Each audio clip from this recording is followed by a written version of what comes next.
Winning new business is critical for any salesperson or business owner, but most people get so many things wrong when it comes to lead generation and generating opportunities that you can use to hopefully convert and win business.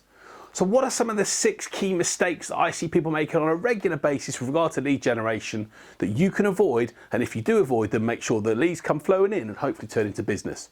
My name's James White. Let's have a look at these 6 mistakes so you can avoid them and make sure you take the right actions to win business and look great. Let's have a look at the video.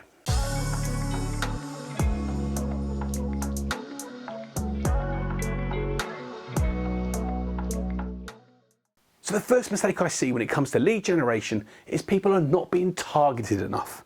They want to spray and pray and hope that all of their outreach hits the right type of people, and that doesn't work. Sales and marketing is all about being relevant to your buyer.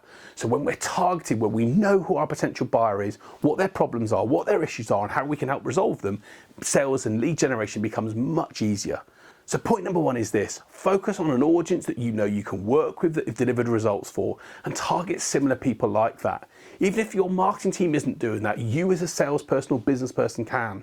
Know where you've had success and drive towards that targeted group of people. Common characteristics, common demographics, common psychographics around those people. I've had people that say to me they've worked with people that implement Salesforce as a CRM, or people that drive Audis. Doesn't matter. The common elements of that audience are something you can then use to be targeted and generate new opportunities. So the second point around where people fail when it comes to lead generation is not being consistent. They do what I call sheep dipping when it comes to leads. They go in and dip out, they dip in, dip out, dip in, dip out. And the reality is doing one thing here one day and then doing another thing 2 days later and another thing 3 weeks later just doesn't work. You've got to be in a position where you're consistent with what you do. If you look at people that are fit or in sports personalities and people that work in that way, they do things consistently. They don't just practice one day and then stop and do nothing for a few weeks. They consistently are on the driving range or on the snooker table or on the tennis court day in, day out. They get consistency, they build their consistency, and they build their skills through consistency. They focus time dedicated, they build chains and discipline to do things. And if you're consistent and focus on engaging and lead generating regularly, then the results will come. But if you're not, if you dip in and out of it, the chances are you're going to get average results. Be consistent, focus on making sure that you know what you're going to do each day, commit time to it, and you're going to stand a better chance of success. So the third point that I see when it comes to lead generation mistakes is people are just unrealistic. I've had people come to me and say, oh, I did a blog and it didn't generate any results, or I put out a video post and only 3 people looked at it and I expected it to generate lots of leads for me. And I'm like, really? You expected one video to generate lots of leads? It doesn't work that way. People in business and life, they're full of so much content and information that gets thrown at them that if you just rely on one thing to happen or not be don't be realistic about it, you're going to fail. You've got to be always in the race to win the race. So that means being consistent like we talked about in point 2, but being realistic and knowing that if you do put out a video, the chances are only 1 in 100 people may see it. That means you've got to keep sharing and keep being visible, keep engaging, keep adding value, keep ringing or emailing or having conversations to generate opportunities. Keep talking about things that actually matter to your audience. But be realistic about it. Don't just suddenly think because you've done one vlog or one video or one email campaign that's suddenly going to generate a lot of leads. It doesn't work that way. Google talked about it years ago. 7 hours of content across 11 interactions across 4 media before someone trusts you to buy with you. If you do it once or twice and expect results, you're being unrealistic and you're going to get nothing, and I don't want that for you and your company.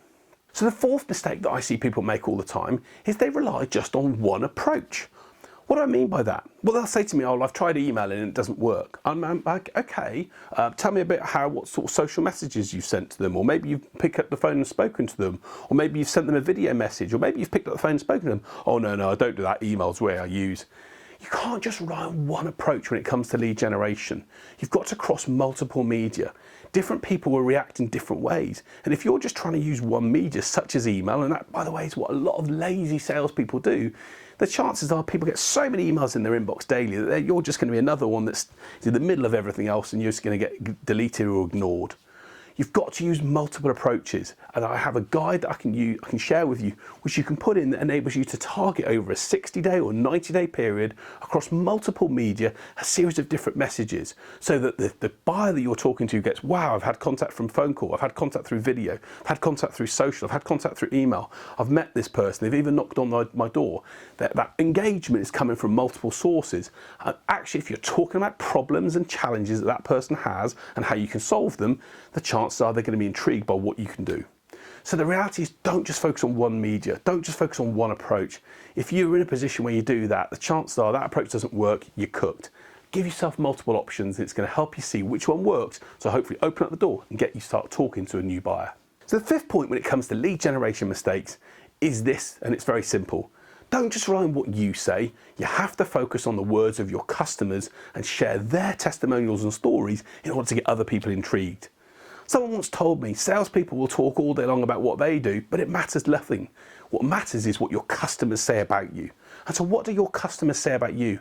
Have you helped them solve big issues and big challenges that makes them think that you're a good source and someone they should potentially listen to?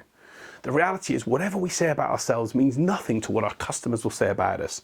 So share those testimonials, share how you've taken problems away, share how you've enabled them to achieve something, and bring that to life more than just your own words. And it's going to hopefully get those potential buyers and those leads that you're hoping to work with to think, maybe I need to consider those guys.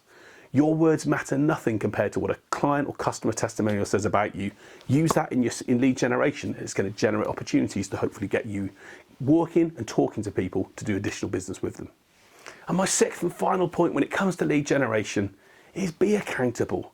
You have to look yourself in the mirror and say, hey, this isn't someone else's job. I'm not going to blame marketing. I'm not going to blame the lead generation team. I'm not going to blame all these other people, my sales manager, for not doing this. It's your job to generate leads for your business and for your pipeline.